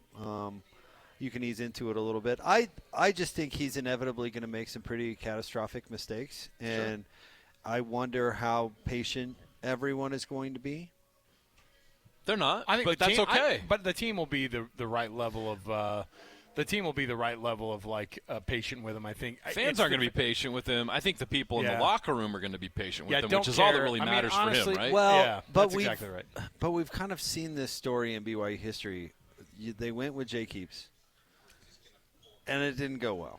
Right. And they had a Riley Nelson, and as soon as they moved away from Jay Keeps, he was gone, and that was over. And then, no offense to Riley, because I know he's a friend of your guys in this show, but then you had Riley Nelson, and there was this big schism in the team and all this stuff. It's easier to go away from McKay Hillstead when something inevitably goes wrong. It's much harder to move off the Bear because they shouldn't. Right. And maybe Right. and maybe that's the advantage of making the decision, making it early in camp, announcing it basically with a couple of weeks to go, get everybody used to the idea that they're going to lose a couple of games because of the freshmen, but they're going for it. Take the doubt out of it. I listened to one of you guys' promos, and why was Ben so adamant that is it just because of the Ryder Lyons effect? Like they're clearing the decks for that kid, and they're going to be setting it up for him because you start a kid his freshman year, and if he's really good, I don't care if you are a really, really good Ryder Lyons, you're going to wait until the team's not having success before you really get named the starter. How about this? If you think the Bear is good, just wait till Ride or Die Lions gets it. That's pretty good. No, you can't. I don't know what point Ben was trying to make. He's speaking French half the time. I don't know. You can ask him when he gets here. But, I mean, you can't be some recruit that still has a mission in front of him, and I guess it's going to be a little bit of a shorter mission, but still, who even knows? Speaking of UCLA, I'm old enough to remember when Ben Olsen left for a mission. and came back a UCLA Bruin. Yeah. Lock and change. After Gary Croton burned a year of eligibility. Gosh, and he was so good when he went down to the Bruins, too. Worked out well for one of those really good 5-star guys that BYU signed up on there. Well, there's just, I mean, if you are basing your quarterback decision today based on a recruit that's not even going to be on your team for 2 years, then that's crazy. You're right. 100%. I don't think that's happening. Let's take a break. We'll come back. We'll listen to some. We'll actually listen to a chunk of what Kalani had to say about what he thinks about what Bear can do in this first game and kind of what the expectations would be set for him. And you know, I think that the coaches are going to have a different set of expectations, but I will tell you, they're going to be freaking high. Like, they are high on this guy, so they're not going to tell him to pump the brakes and to, you know, go out there and be somebody who he hasn't been. I think they're just going to want him to be the guy that he's been during camp, which is the guy who won the job. You can nominate a youth sports volunteer that you know for the Hercules Hero of the Week program. We read those winners off every Thursday on our show. And all you have to do is just go to kslsports.com/contests and nominate a youth sports volunteer in your neighborhood, somebody who does a phenomenal job while you're away doing a radio show and are helping coach your kids. Not that that's specific to either you or I, JJ, but there are some really great parents out there who are parenting our kids better than we are, and we appreciate those people. You can nominate a youth sports volunteer at kslsports.com/contests. We'll come right back. Our college football roundtable continues. Jake Scott's going to continue to hang out with us here. We're at Kenny J's at the District here in South Jordan. Come take advantage of the free banana pudding. Just mention the zone and get yourself that free banana pudding and give it a shot. Man, that Biscoff cookie with it is legit. It's nice. So come try it for yourself right here at the District in South Jordan. More to go, 97.5 the KSL Sports Zone. Nobody gets you ready for Utah football more than the KSL Sports Zone. Ready? It's a trip to the Rose Bowl for the Utes as they open the season this Saturday at UCLA. Your home for the best coverage of Utah football is right here on 97.5, the KSL Sports Zone. You're locked on to JJ and Alex, presented by G2G Bars on 97.5, the KSL Sports Zone. All right, everybody, welcome back. We are at Kenny J's here in South Jordan at the District. All day long, you can get free banana pudding just by mentioning the zone when you walk in the door. Just yell it as soon as you walk in. The zone, let's go. You can get that free banana pudding. And take advantage of it, man. Come in and get that free banana pudding. Rub it and JJ in my face because we're actually over here trying to be good, not eat the banana pudding, and so far so good. We've only eaten one, so I think that's a success. The rest of the way. Jake Scott joining us, by the way. In our, shout out to people. Come watch a sporting event here. They've got TVs all over the place. They do. This would be a great place to take in the game. I will say, too, lots of, and Kenny made a point, too, because you just got to keep a place like this clean. Not only does the food have to be good, keep it clean. It is a beautiful location, and it's awesome. Come take advantage of the free banana pudding and add some brisket on top of all of that, plus some ribs, and you're absolutely going to be excited about it. So, JJ and Jake, I wanted to ask you guys, I've got a piece of sound from Kalani Sitake here. I'm going to have our producer Alex cue up here for us, and it's talking about Bear Bachmeier specifically against Portland State this weekend because, you know, out of the box, what are you going to get? I could see A-Rod making him throw a 70-yard bomb first play of his entire career, or he could hand it off to L.J. Martin. Those are your only two options, okay? Or I could see A-Rod doing a double pass. The first touchdown pass of the season is Parker Kingston throwing it to somebody down the field. Who's your opponent? It's Portland State. Yeah. Why not? Yeah. Here's what Kalani had to say about Bear and really the expectations against Portland State this weekend. Just do what he's been doing all camp. He's done a great job being the leader and connecting with his teammates. But I think he'll be ready, you know, looking at his demeanor and his intelligence and things that he's picking up. He's amped up. He's ready to play. And you can tell that the players are getting really excited for that moment. So I know that he's going to be excited just like the rest of the team for the game on Saturday night. But I just expect him to just do what he does and nothing more. I don't need him to do anything extra. Just be Bear Bachmeier and we'll be fine. Yeah, just be Bear Bachmeier, JJ. Figure it out, man. It's that simple. Jake, they're pumping him up, and for good reason. That's what they have to do that. But how do you feel like he's going to come out and perform? Oh man, I have no What's idea. your That's the expectation? crazy thing with the. I think it's fair to expect him to complete his first completion to his own team. I think I think that's about fair. Yeah. I think that's about where I'm going to start. Honestly, he's learning how to shave. He was at prom 8 months ago. I know. What they're asking him to do is no more fair than what Utah did to Isaac Wilson last year, honestly. And so should that make BYU fans nervous because we just watched this play out last year? Yes, What's the difference? You mean the senior quarterback who was coming back ends up not on the team, and you have to go with the true freshman? What is the difference here? Why is this situation? Oh, Bear's going to be great. Because we saw Isaac Wilson, I could have told you, he's a 4-star guy. I watched him at Corner Canyon. He was a dual-threat star. He was everything that I thought he was going to be better than Zach, and he still might be, but he wasn't last year. No, he was not. You got to temper expectations with Bear. I think so too. That's really what I'm trying to get at. I mean, you look at examples in college sports of quarterbacks coming on as true freshmen and really going gangbusters, and the list is short. Even the Alex Smiths of the world, who are fairly young, was he? In 2003 he was because they burned his red shirt, right? Yeah, so he was a true sophomore. He was a young freshman, when he first came in. They burned that year, yeah. But and then he even had a year in the program. He right. wasn't a true freshman. So I guess my point is, those stories are very few and far between.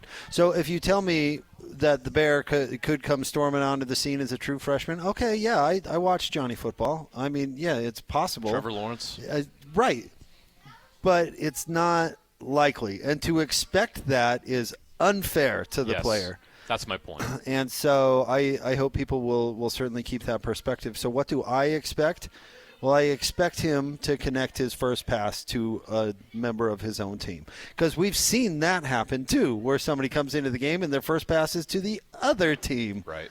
And then that just, sets a whole different standard. So, yep. I mean, yeah, if you want to put it simple, I guess, is I hope fans keep their expectations low with the true freshman, because it's not – he's got the most important position in football, and he's never done it before at this level, and he is going to lose them games.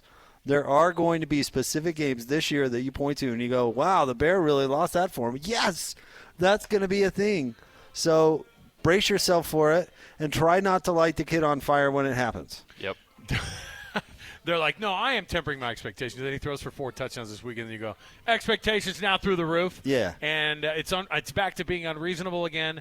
And then all of a sudden they're meeting him at the airport at midnight when they come back from East Carolina. And by the way, Jake, thanks for hanging out. Thanks for having me, guys. Thanks, That's why I'm handing off the mic. I just want to say thank you. Love Thanks, you Jake. guys' You're show, the best. and always appreciate coming on. Appreciate it, man. Thanks for coming down, making that trip. So there you go, Jake Scott, everybody. I will say, though, too, I mean, what's his name? He was the quarterback at BYU last year. Do you remember Jake Retzlaff? So Jake Retzlaff you forgot last year. Jake's name already. But you know how people are. But Jake Retzlaff last year by himself, basically lost that Kansas game. And you could say, wow, that ruined their college football playoff chances. He also won maybe 3 games also in the middle of all that. That last drive against Oklahoma State was one of the most clutch drives I've seen a BYU quarterback engineer. Unbelievable. He lost a couple games by himself the year before when he went 0-4 as a starter when he first got a shot. That's being a quarterback. When you got the ball in your hands all the time, you will make or break an offense. That's how it's designed to work. And he was a redshirt sophomore, with expectations that whatever a redshirt sophomore comes in. And what do? We go, yeah, but he threw for 75,000 yards in junior college. Well, this kid's going to be amazing. And the reality was it was somewhere in between. Yep. He led the Big 12 in interceptions last year. Nobody cares. 11-2. Right. 11-2. Exactly. Nobody cares. So it's just part of the deal. He threw as many interceptions as Devin Dampier did last year, and Devin Dampier threw 12 touchdowns and 12 interceptions. So that's not a good ratio. But you can still win a lot of games and not be perfect. In fact, ask BYU fans, and it'll never happen again. But winning a Heisman Trophy after throwing for 48 touchdowns and 26 interceptions. That's your guy, Ty Detmer. No one thinks about the 26 interceptions that he threw. Nope. His Heisman Trophy winning campaign. But you know what he did? Won the dang Heisman, and that was he was phenomenal, right? All right.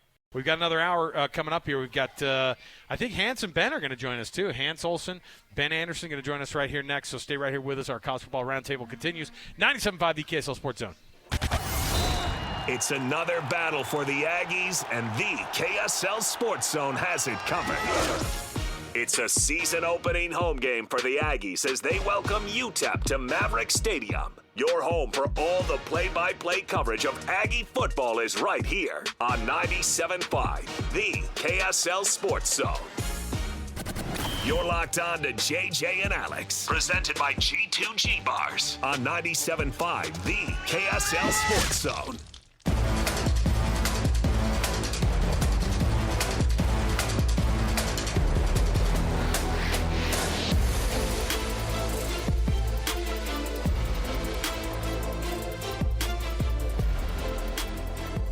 Back, everybody. It is our College Football Roundtable, 97.5 the KSL Sports Zone. Alex, Kirry, Jeremiah, Jensen joining us this hour. Hans Olsen, Ben Anderson, our whole crew across the entire station. Nice enough to come down to Kenny J's. That's how we bribe them. Easy enough. Hans already knows the deal to come down here and how easy it is to. Everybody showed up early today for some reason. Hit that go button, and you already said you already put down a full plate, so you're ready to roll here, man. There's two places you don't miss: Minky Couture and Kenny J's. Those are the ones, man. We need to combine the two. Listen, I would love to snuggle up in a Minky Couture and have a brisket. I would love to. That's a good night for me. That's a good date. I was trying to sell this to Kenny J. Minky Couture napkins that you could clean up the chin with, or brisket scented Minky Couture blankets. Either one. We got something here. And if we could make an edible Minky Couture, let's do that. I don't know how we do it. Put some of this sauce on it. I'll eat it. Nobody's like, hey, I got the meat sweats. Give me a 19-pound blanket to put on. I think I'll be all right.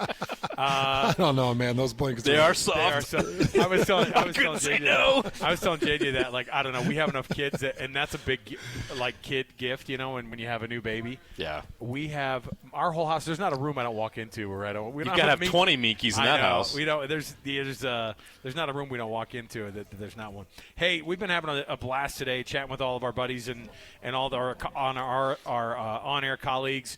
Kenny J's has been super awesome. We just met Josh, and this has just been a fun day for us overall.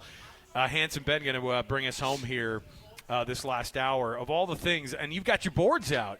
Hans, look at this. Yeah, I got boards ready, so I've got them all drawn up. Portland State down there, and BYU up here. Let me ask you this, because Greg's boards were of infamy. I always remember. I was always fascinated when he'd make them, and I would always be like, I want to take a look. Does he just do them and then go, here's yours? No. He does share his boards, but I do a totally different board. Oh, okay. So you're like, these are the guys that I really am actually I do a totally different board. But his boards are a little bit more compact. Mine are a little bit bigger. A little bit more broad numbers because I can't see as well. Maybe I don't know, but boards are a little bit different. So getting ready for these games means a little bit something different too when you get ready. And our program, by the way, brought to you by G2G Bars, all natural ingredients, no preservatives. The G2G Bar is the perfect protein bar. And this hour also brought to you by the good folks at Trajan Wealth, TRAJAN Wealth.com. I keep getting yelled at by our producer Alex Napolis, and I'm sorry, he has his own personal pair of tickets that he's going to let you win on a Win Ticket Wednesday. He's going to give them up. The Offspring, Jimmy Eat World, Newfound Glory tickets. Alex Napolis is going to give up his very own. So you call right now. You're going to chat with him, and he's going to give you his tickets to this show. So 801-575-ZONE. It's all part of our Win Ticket Wednesdays that are now of infamy. So 801-575-ZONE, 801-575-9663. Get a pair of tickets to see The Offspring, Jimmy Eat World, Newfound Glory, coming up on September 6th at Utah First Credit Union Amphitheater. How do you prep for an FCS team, though, Hans? I mean, it's always hard to kind of put things together, and I watched about a half of that Portland State-Tarleton State game, and this Portland State team is down right now as a program. Way better team that came in 2017, by the way. We talk about that 2017 game. Not only was it 8 years ago and Kalani's second year running the program, but this was also a very different team, and Portland State's in a bad spot right now. Probably a good spot for Bear to be able to learn how to play some football at LaBelle Edwards Stadium. Yeah, that's what I'm expecting, man. It should be just a pretty clean performance, and you just hope that the freshmen can find a little bit of timing and a little bit of rhythm. and I throw it over to Ben and say, who's going to play better, Bear Bachmeier or Ace Bailey? I'm going to give Bear early nod because the Jazz don't start with Portland State. Portland and Portland State very different. Yeah. On the list of talent. Yeah. If the Jazz were playing the Salt Lake City Community College, Ace is going to look fantastic. But with all due respect to Portland State, but when you get smoked by Tarleton State like they did, that's not really promising. Then having to go to Provo right after and trying to run 3 quarterbacks like they're running is not exactly going to inspire a lot of enthusiasm for the season. Look, we know what this is, Hans. Like, this is Portland State. I mean, you schedule this, as we've talked about. What do you do with FCS games? What do Power 4 teams do with FCS teams moving forward? That's a conversation for another day. But BYU, this is who their opponent is week 1. You accept that. And as a fan, you enjoy watching your team kick somebody's butt. What do you want to see out of this game out of BYU? Because it's not about the opponent game 1. Well, I think you need to watch the timing and the rhythm just between quarterback and receivers, and you hope that everything hooks up right with JoJo Phillips and Chase Roberts. And, I want to see Tiger Bachmeier. I want to see a Bear to Tiger and see if that's a nice, solid relationship between the two, and they do have a certain amount of chemistry because they've had some through camp. So see if that works out. And then you try to play it clean. No flags, no turnovers, those kinds of things. And then Scotty and I were talking about this today. I'm telling every one of my offensive position groups we're going 3 full quarters. If things are good, then the fourth quarter we probably back off. If you got a veteran quarterback, you can sit him at half, but typically you play the first series out of the third. Yeah. And with this new true freshman, I'm going to tell every position group 3 quarters. And I want to see Carson Ryan with him for 3 quarters, L.J. Martin with him for 3 quarters. I want to see this offensive line for 3 quarters. And you just get a nice, comfortable feel for each other to prepare for Stanford. Because, Stanford losing to Hawaii, it's a letdown. And what you're thinking now as a BYU football players, well, we've got 2 easy wins to start the season. That's not the right way to think about it. Right. Because Stanford could come in and catch you off guard. And so BYU's got a lot to do just to get the rhythm right against Portland State. When you see this matchup on paper and everybody goes, okay, you got to get your feet under you, and you brought it up, and I heard you guys talking about it on your show, and you were like, look, you don't want to get some sort of a false front to think that you've accomplished something when you beat Portland State by a lot, and even subsequently when you beat Stanford, if they beat Stanford by a lot at home, which I think a lot of people see that Stanford team and go, wow, that's ridiculous that they're this bad right now. But in terms of tests, I think this is a great way to kind of ramp up the experience level. And I don't know what the experience level looks like, Ben, for a guy and what people anticipate. Kalani just says, hey, you better come out and do what you did at camp, which is impress everybody. Yeah, I think this is an ideal beginning to the season for Bear Bachmeier. I mean, I really do think this is a nice opportunity for him, as you're talking about with Portland State, Stanford. Yeah, they just did not look great against Hawaii. And then he gets a bye week before he goes on the road. I mean, I don't know if you really could have laid it out any better if you're going to start a true freshman like that. So it's never ideal. I don't think it's ever going to be easy. I think it's a little unrealistic to say, hey, you played well in camp, so now I expect you to do that as well once you get on the field with live action. But I still think you're going to see good play here from him. And I don't know if it was the most competitive quarterback room BYU's had, but I do think it's a good spot for him to land in to start. Hans, I want to go back to your playing days. What would it have taken for a true freshman quarterback to earn the respect of guys like you and the teammates you had at that time and some great players you had in those teams to get behind a guy that's that young and inexperienced and believe in him? It's a tough question, JJ, because it would take there not being another presence. Right. It would take there not being a veteran guy or somebody else that you can say, no, that's our guy. I'm a little bit shocked McKay Hillstead lost this race. Yeah. It's blown me away a bit because this guy's got FBS run, and that accounts for a lot. And he is a dual guy, and he seems to have all of the capabilities to fit Aaron Roderick pretty well. He's a Jaron Hall 1.5 kind of thing. So I'm a little bit shocked, but I think it would take a bit of both. Bear playing well and the others in the quarterback room not playing extremely well. And then for him to really get my respect, that's going to come with wins. Yeah. Because at this point, all I'm doing as a teammate is I'm really apprehensive. And I'm like, just don't lose it for me, you little freshman. Is there a notable physical difference between Bear and McKay? Yeah. Oh, there is. Yeah, there is for massive. sure. Yeah, there's a notable physical difference, and I think that's what really holds McKay back. And you talk to the analysts, and they're like, it doesn't matter because that little 5'10" frame can throw every pass. But we've also seen him get hit. We know that he's capable of going down and getting hit and taking hits, and so. And the turnovers have been an issue for him. Bear will be a better presence that way, Ben, I think. I was thinking about this because one of the names that came up actually was a guy that played during your time, was one of the only other true freshmen to ever really get starts, was Drew Miller. And I feel like you had that conversation of, don't you screw this up, you freshman kid. That was a guy who was thrown into it, and it was a bad situation. Well, it was bad, and then he lost the job, and then he transferred. Yeah. And it was like, Yeah. Anytime you've got youth stepping in at a quarterback position, you just know. Like, I know there's 22 on the field, but there's one that can throw everybody off, and that's your quarterback. So I've got a lot of hopes. I've got high expectations. I would expect that he had a pretty darn good camp to grab Roderick's eye. I did get an opportunity to see him a couple times in media observation, but as you guys were there, it's pretty limited. Yeah. But, you could see him move the ball. Roderick he's pretty confident that this is the guy, so I expect him to be locked and loaded. But the only way for him to get his teammates' respect is to win games. This is a team that, before Jake Retzloff got in trouble and departed, was picked by some to be top 15. Yeah. Now, typically when you have a true freshman quarterback situation, it's because there's a transition. And the quarterback before graduated, moved on to the NFL or whatever it might be. This is a really, really good football team. Yeah. With Chase Roberts at receiver, and then you go to the defense. The defense is, a lot of the guys are back from last year. They caused 29 turnovers. This is a football team that can accomplish great things. There's only one question mark for me. The quarterback position. Yeah. So that makes it even more difficult, I think, for Bear to feel that. How much pressure is he feeling right now to know he's trying to play for Chase Roberts? He's trying to play for those guys on defense. You got L.J. Martin. That offensive line looks really good. That's the only missing link for this team to go to win a championship and do better than they did last year as the quarterback position.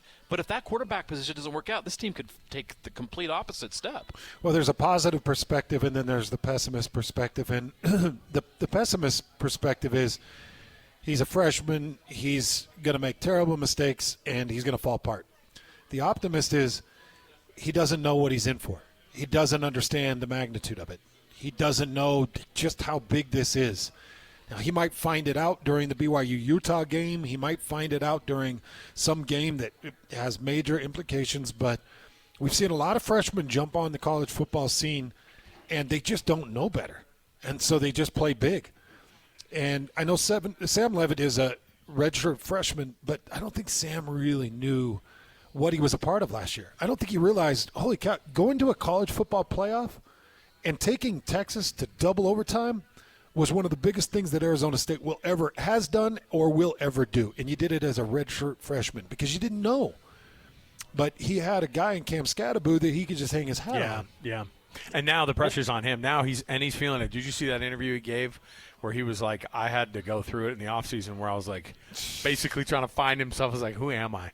Like, what have I done? You know what I mean? Because there are parts of me that go, I wasn't actually very good last year. It was Cam Scatteraboo's carrying me through there. Maybe I'm an imposter. That defense was good too. He had all those thoughts sneak in, and he said I had to have a really, really good camp, and I did, and I was able to get through that. And so there are two ways these guys can do it. They can have those types of year. There's part of you that goes, it's good to not know what you don't know.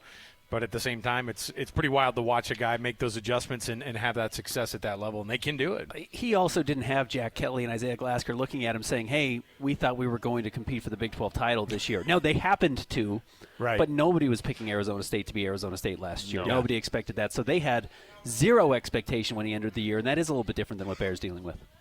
Let's take a break. We'll come back. We've got some Utah to chat about. We've got some and by the way, if you're a BYU fan, you're going, thank heavens he's not starting things off on the road at the Rose Bowl, taking on UCLA. And I know it's not some crazy nationally ranked UCLA team, but I'll tell you what it really is it's a situation where Devin Dampier is going to be the second most important quarterback in that game from a national perspective. People are not going to be wondering nearly as much about him as they are about what Nico can do.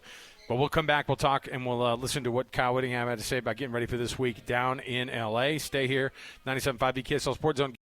The Cougars open the season at home at LaVell Edwards Stadium as they welcome in Portland State. Your home for the best coverage of Cougar football is right here on 97.5, the KSL Sports Zone.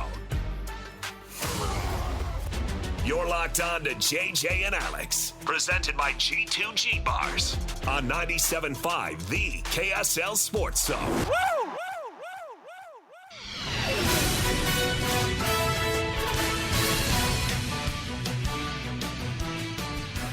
We know who we want to be, and it'll be an evolution. I mean, that's just how it is when you have half a new team. You know, you don't know a whole lot about a lot of the guys, and you got to see how they react in the game situation and who starts to come on and make plays. And every year it seems to be 2 or 3 guys that really surprise you, and a couple guys thought you were going to be able to count on don't produce as well. So we'll see how that goes.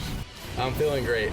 Just both sides. We kind of came together just as a team, and just to know that the defense, offense, special team, we're all one now. We've been going against each other for a lot of months now, so to finally be on that field together means a lot.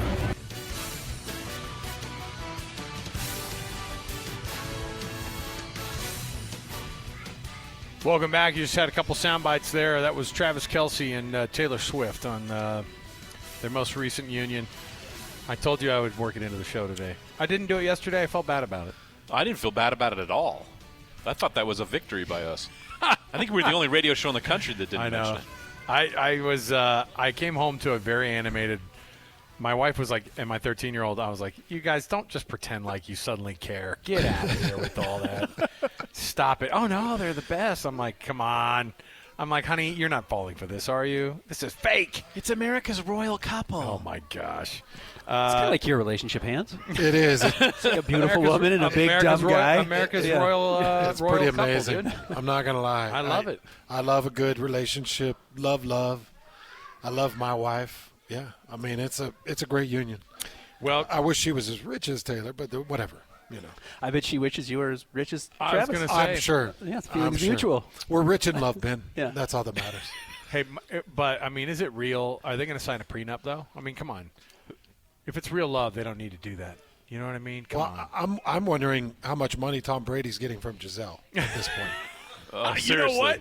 That's What's a good crazy point. is that's actually. That's how he bought into the Raiders. Yeah. I was going to say, yeah, he probably. Look, at some point, they went to court, and she definitely has to pay him alimony. For sure. What a weird cut that is, right? That's awesome. No, the union we're talking about is Kyle Whittingham and his quarterback, Devin Dampier.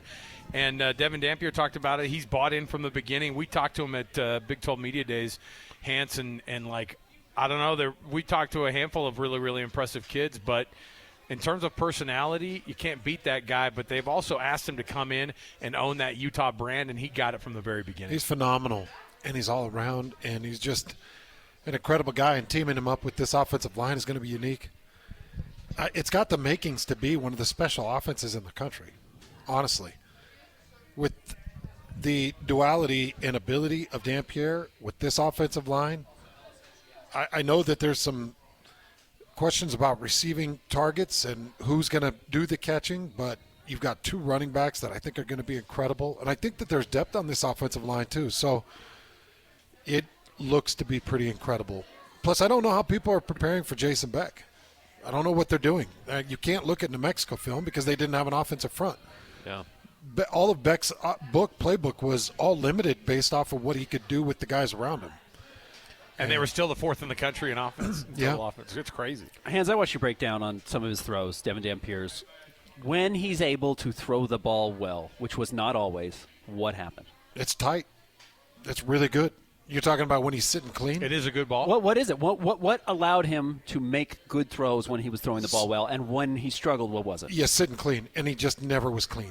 that simple? Yeah. Okay. When he's clean, it's a nice ball. Okay. So no Caleb Lomu at New Mexico, no Spencer Fano, no entire senior interior offensive line. how much of that are we overdoing it when it comes to the like, oh, this offensive line's great and his whole world's going to open up suddenly? Yeah, and or is it going to be just a totally new world for this kid? I think that always happens where we kind of overshoot a little bit.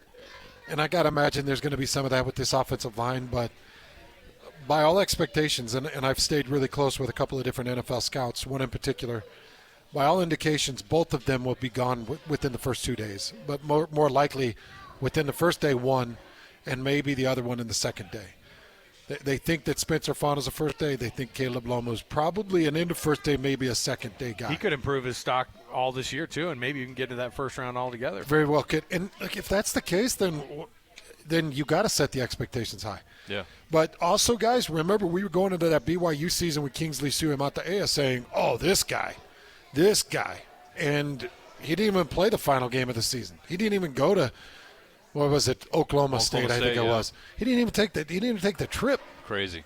And there was rumors that there was some unsettled feelings, and that Coach Funk kind of lost the room, and Kingsley was just looking for a way out. Well, that guy was supposed to be a big-time draft pick, and that was supposed to be a really good offensive line, and it just wasn't. Yeah. So those things can happen, but Jason Beck made a New Mexico line that was just not good, look pretty good in terms of sacks. I think Dampierre was the least sacked quarterback in the country last year, and guys, that's not because of great blocking. He got away. He got away a lot. He got away a lot, and he made the offensive line look a lot better. But he was constantly under pressure trying to release a ball. When he was clean, he can release a pretty good ball. I think one of the big questions always with college football players specifically, and I look at it with the NBA, and you saw it with Ace Bailey even in summer league stuff, is like, oh, I never saw him do this on film before. It's like, well, he never had to. Yeah. Some guys can do things you never have to show. So I guess that's what I'm curious about Devin Dampierre is maybe what is there that he hasn't been able to show, and maybe that's having a clean pocket, having time to sit back there and actually execute some different throws. It very much is. Very, very much is. Are there guys on this Utah team that we're just not giving enough attention because there's so much talk about a new offense? Yeah. Wayshawn. Yeah. Are you talking about specifics? Yeah. That's what I'm saying. Wayshawn will be one of the top 3 rushers in the country. Wow. Or sorry, in the conference. Yeah. Okay. He'll be one of the top 3 rushers. Now the conference had a big exodus of great rushing talent, including Giddens and Todd Scadaboo and Harvey at UCF. It was a big exit. The Broncos now. So it was a big exit of talent, but there's still returning talent. I think he'll be one of the top 3. Interesting. I think Wayshawn's going to be great. I also think Arizona State is set up to have another one. I think that Kanye Udo is going to be one of the top 3. And there's a reason behind that. For those of you that don't know, Arizona State went out and got Army's offensive line coach. They implemented offensive front for Army for Arizona State and Cam Scadaboo. Well, they lose Cam Scadaboo. They go and recruit Army's top running back. That's Kanye Udo. He's 1,200 yards, 16 touchdowns last year. Now, Cam Scadaboo, 1,700 yards, 21 touchdowns. But does Udo translate? Does Levitt demand more respect and Udo translate like Scadaboo? I think he's going to be a big-time threat. Anyways. They have a USC transfer too, right? Remember they were talking about that guy, Brown, I think is another one. Kyson Brown. Kyson Brown. There was the junior – the Joyner guy who went to Texas Tech and then blew his knee out, and so he's not going to play this year. Oh, no, you're talking about Raleek Brown. There's two Browns. Yeah, there's 2 Browns on that There's ASU. Kyson Brown and there's Raleek. Raleek was the USC transfer. But they have a deep running back room that I think just people don't have a lot of. They just don't. I mean, but trying to replace Cam Scadaboo that's a really, really hard task. I mean, that guy by himself got you to the spot where you were last year. He made so many incredible plays at timely moments last year. You look at this Utah offense, and we're all assuming the defense is going to be solid, right? So in order for Utah to not have a bad season, or actually even take it another step and contend for a Big 12 championship, what statistically does Devin Dampierre have to do and be? Where do you guys look at him and say, okay, this is what they need from Devin Dampierre to be elite? I would say 2,800 yards passing, 560 yards rushing. I want a 3-to-1 touchdown to interception. Ooh. And that includes on the ground. Yeah, and no, just touchdown to interception, just passing. Okay. 3-to-1. And I also want I don't need 19 rushing touchdowns like he had, but I'll take 7, 8? 8 to 12. Oh, I like it. Yeah, I'll take 8 to 12 because I think that there's going to be a lot of opportunity to get him involved in the run game. That would be a big jump, 3-1, because he was 1-1 last year. How does he do it? I just think that it's protection, and I think against UCLA, it's going to be so important against UCLA that he finds some comfortable pockets, because it sets the standard for Cal Poly and then for Wyoming and then into Texas Tech. Yeah. And so you want to set the standard high against a Big Ten opponent so he feels comfortable. Cal, you'll go and just clean that up against Cal Poly. And then Wyoming, it should be really refined. But he needs to be able to just settle in, and feel like he can run the offense and not feel hurried and rushed and hit and banged up. And he really should be. He really should be. And I'm talking about, okay, if you want to leave 6 in to set a pocket, leave 6 in, or leave a chip or a little bit of help. But you can still put 5 into route, 4 and 5 into route, and give him some quick, good options and let him run an offense and get fluid. I just think that the 12 interceptions came down to pressure and feeling like he was behind. I mean, they're playing from behind and trying to play catch-up, and he's throwing desperation balls into deep coverages, and that's going to present in a 1-for-1 touchdown interception ratio. They're also not playing any 24-21 games, which will be the norm. Yeah. They was a lot of, was it 52-45? There was a lot of that stuff. That's why they had the fourth best offense in the country. Yeah. They had to put up a lot of numbers just to stay competitive in a game. The Defense wasn't doing 24-21 even makes people nervous. It's like, give him 27.5, to 19 well, and a half. Because he's not even going to know what to do when Fano comes up with an interception on the opponent's 20-yard line, and you're like, whoa, okay, 1st and 10 from the 20. Right. I can manage this. Instead of, geez, we're backed up again, and this is That's miserable. why they had so many yards, because they were starting on their own 16 every Yeah. drive. Starting field position is going to be dramatically different for him. But I just have so much expectations for him, because I do think that he's got talent around him. Between Wayshawn and Nakari, I think they'll be great. But I also think Tobias Merriweather is going to blow some people away. Huh. I think he's a really good receiver, and they have loved him. And he's big. This guy's 6'5", 6'6". 230, 220. He's a big, tall, powerful receiver. So I have a good feeling about this offense, man. I'm expecting it to be, a 29 to 32 point average offense. Boy, if they did that last year with that defense, oh my gosh, that's a Big 12 championship contender. Yeah. Let's take a break. We'll come back. We'll wrap some things up here with Ben Anderson and Hans Olsen here at our College Football Roundtable, and we'll get you going throughout the rest of this afternoon. Come into Kenny J's. It's starting to get to be that dinner time, and if you're driving around right now, you can get a free banana pudding by mentioning the zone right here at Kenny J's at the District, South Jordan, right where the Megaplex Theater is, and that same roundabout that they share right there at the movie theater. You know where the District is. Come down, check it out. Beautiful building. The smoker is legit. Come ask it for a little mini tour outside of the smoking situation. It's going to be awesome. So we'll take a break. We'll come back. More to go. 97.5 KSL Sports Zone. Nobody gets you ready for Utah football more than the KSL Sports Zone. Ready?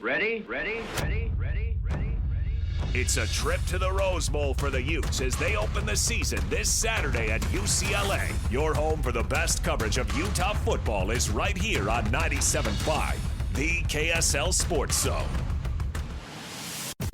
You're locked on to JJ and Alex, presented by G2G Bars on 97.5, the KSL Sports Zone.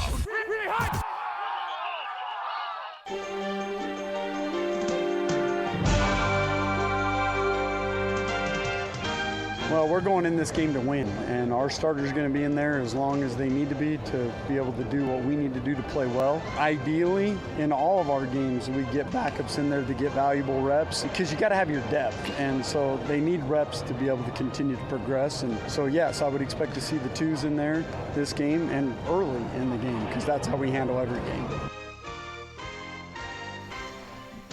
Welcome back. It is that time of the day where we remind you that the Doug Smith brand of vehicles, of course, is a great option here for you. I'm making JJ try the. You're making me. Sure, you ordered that for JJ. Well, here's the thing. So they do the fries. They do the fries in beef tallow, and Okay, as soon as I'm you gonna do it eat right it, now. as soon as you eat it, you go, "Oh yeah, there's beef. These are beef tallow."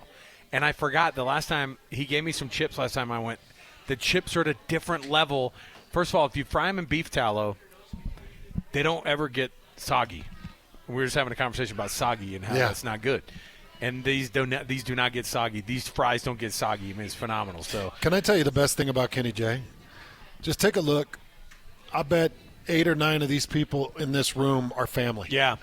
And that's what this is. And Kenny J's dream was to leave the corporate world, start a business, start a legacy that'll last for his family, that his kids can all help with, I love they can all come together with. And every time I come down here, his mom is at the table, and his amazing wife is avoiding the mic as much as she possibly can. And I absolutely adore her. We threatened to put Mary on. She wasn't having it. Yeah. His beautiful kids are either at the smoker or behind the table, but they all have a big smile greeting the public. Like, I just want people to understand, like, the food's amazing. He's holding his grandkids. It's unique. Yeah. It's amazing.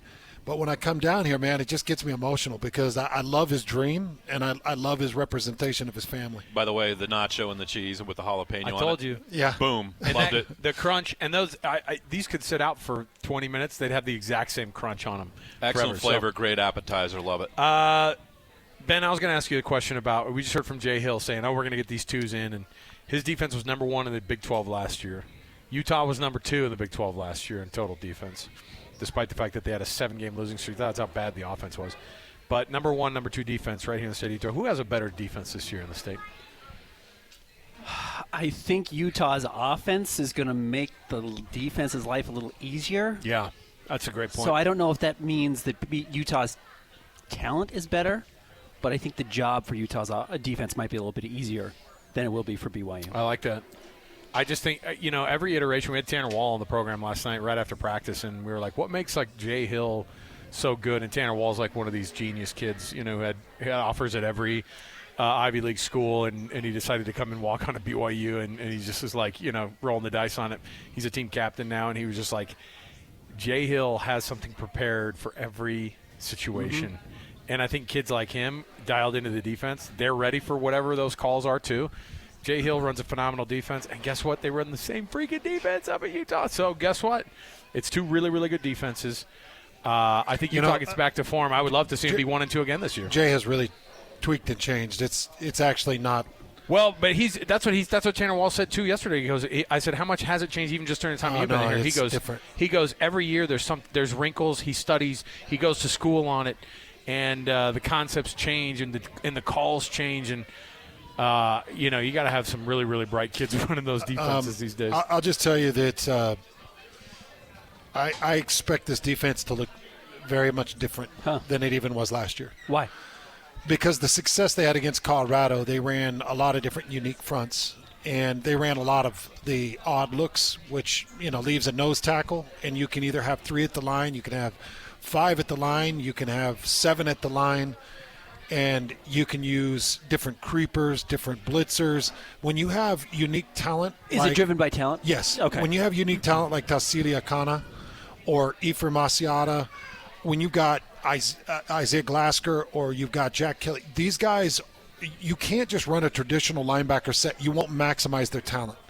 So to maximize talent, I was talking about it's almost like positionless basketball, Ben. Mm-hmm. If I've got unique talent, then I don't want to pigeonhole them into. Nikola Jokic needs to touch the ball every possession. Like you're in a 3 technique and you're in a 5 or you're a 4-eye, and that's just where these guys are going to be walking up, dropping back. You'll have 3 downs. You'll have 2 rush, 3 drop. You'll have all kinds of crazy zone looks, but.